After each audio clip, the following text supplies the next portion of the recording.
Disebut tertua di dunia, Geopark Merangin. Hingga saat ini memang masih sering dilakukan penelitian di Geopark Merangin. Tak hanya dari dalam negeri saja, pakar geolog juga banyak yang berasal dari luar negeri. Tentu peninggalan-peninggalan purba berusia lebih dari 300 juta tahun menjadi perhatian tersendiri. Diperkirakan Geopark ini merupakan situs tertua yang ada di dunia, dan dijadikan sebagai media penelitian dalam evolusi bumi. Pemandangan fosil tua yang ada di Geopark ini benar-benar sangat menakjubkan. Fosil flora yang sudah berusia lebih dari 350 juta tahun ini benar-benar memberikan pengalaman wisata yang sangat menarik. Selain itu, kegiatan arum jeram yang harus ditempuh untuk mencapai lokasi fosil flora ini juga sangat menantang adrenalin para wisatawan. Petinggi Geopark Global Network (GGN), United Educational, Scientific and Cultural Organization (UNESCO), berkunjung ke Bumi Merangin, Provinsi Jambi. Tepatnya pada Desember tahun 2015, sejumlah peneliti UNESCO dipimpin salah satu petinggi GGN, Guy Martini turun langsung untuk melihat salah satu taman bumi ini. Geopark Merangin resmi menjadi anggota Geopark Nasional pada tanggal 25 September tahun 2013 bersama 5 kawasan lain, yaitu Danau Toba, Sumatera Utara, Gunung Rinjani, Nusa Tenggara Barat, Raja Ampat Papua, kawasan Kars Sewu, Jawa Tengah, dan Grand Canyon, Jawa Barat. Geopark ini memiliki koleksi berupa fosil-fosil dari daun, kayu, akar, hewan, dan juga kerang-kerangan. Fosil tersebut diperkirakan berumur lebih dari 300 juta tahun dan tersebar di sepanjang aliran Sungai Batang Merangin dan Sungai Mengkarang. Berbagai aneka fosil yang telah membatu dan berusia ratusan juta tahun bisa dijumpai di kawasan ini. Uniknya, tak hanya fosil saja, wisatawan juga akan disuguhkan pemandangan alam yang masih asri dan lestari. Geopark Merangin diperkirakan memiliki koleksi yang jauh lebih lengkap dari geopark di negara lain seperti Cina dan Amerika. Penemuan fosil di Geopark Merangin berawal dari seorang penduduk yang menemukan sebuah fosil berukuran 2,5 meter di pinggir sungai. Saat melakukan arum jeram, warga tersebut secara tidak sengaja melihat fosil tersebut, dan akhirnya dilakukanlah penelitian mengenai fosil dari zaman purba ini. Fosil ini merupakan fosil dari kayu yang telah membatu. Geopark ini juga telah resmi bergabung dalam Geopark Nasional Indonesia pada tanggal 23 Desember tahun 2013 lalu. Penelitian dan pengembangan pun terus dilakukan untuk mempercepat dalam pengakuan UNESCO. Bukan tak mungkin, kawasan wisata ini akan menjadi tujuan wisata internasional ke depannya. Berikutnya, Taman Nasional Berbak merupakan kawasan pelestarian alam untuk konservasi hutan rawa terluas di Asia Tenggara yang belum terjamah oleh eksploitasi manusia. Taman nasional ini memiliki luas 142.750 hektar.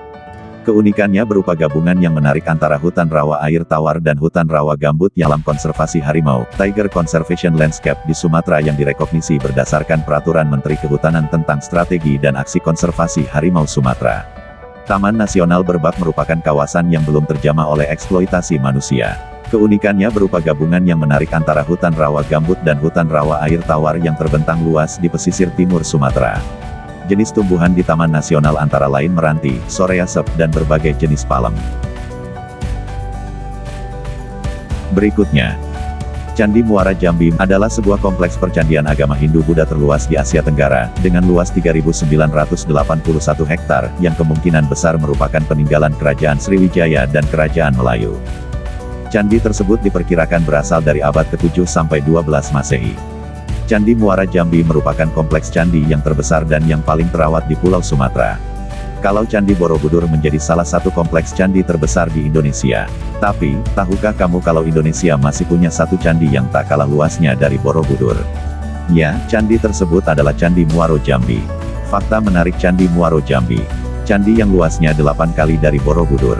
Mengutip laman pemerintah Provinsi Jambi, Kompleks Candi Muaro Jambi merupakan situs peninggalan purbakala terluas di Asia Tenggara. Berikutnya, Danau Gunung Tujuh, merupakan danau yang terletak di Kabupaten Kerinci, Jambi, tepatnya di Desa Pelompek, Kecamatan Kayu Aro. Danau ini berada di kawasan Gunung Tujuh, sebuah gunung yang berada tepat di belakang Gunung Kerinci. Gunung Tujuh masih termasuk dalam wilayah Taman Nasional Kerinci Seblat yang merupakan situs warisan dunia UNESCO. Bagi pendaki gunung, Kerinci mungkin menjadi tujuan utama karena gunung tersebut merupakan gunung aktif tertinggi di Indonesia, 3.805 mdpl, tetapi bagi wisatawan yang ingin sekadar menikmati keindahan alam Kabupaten Kerinci, Danau Gunung Tujuh bisa menjadi pertimbangan sebagai tujuan wisata. Selain memiliki panorama alam yang menakjubkan, jalur yang dilalui juga jauh lebih mudah daripada Gunung Kerinci.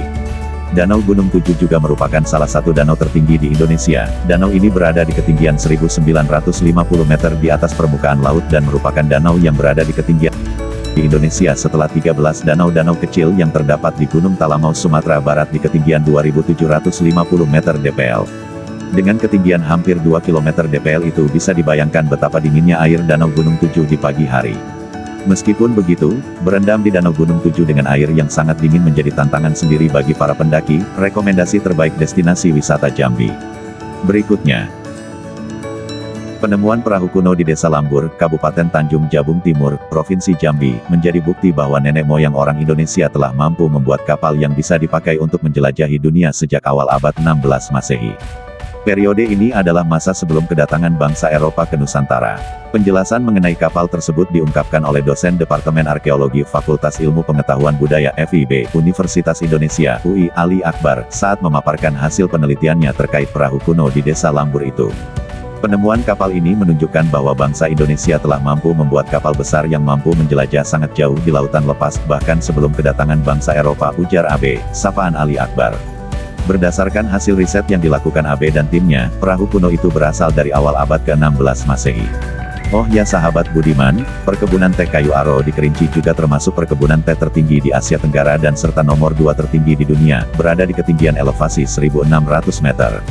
Banyak lagi destinasi wisata lainnya di Provinsi Jambi sahabat budiman, seperti Danau Kaca, Gunung Kerinci, yang tertinggi di Indonesia, dan Jembatan Gentala Arashi, dan masih banyak lagi dan akan kami bahas pada konten-konten berikutnya. Terima kasih.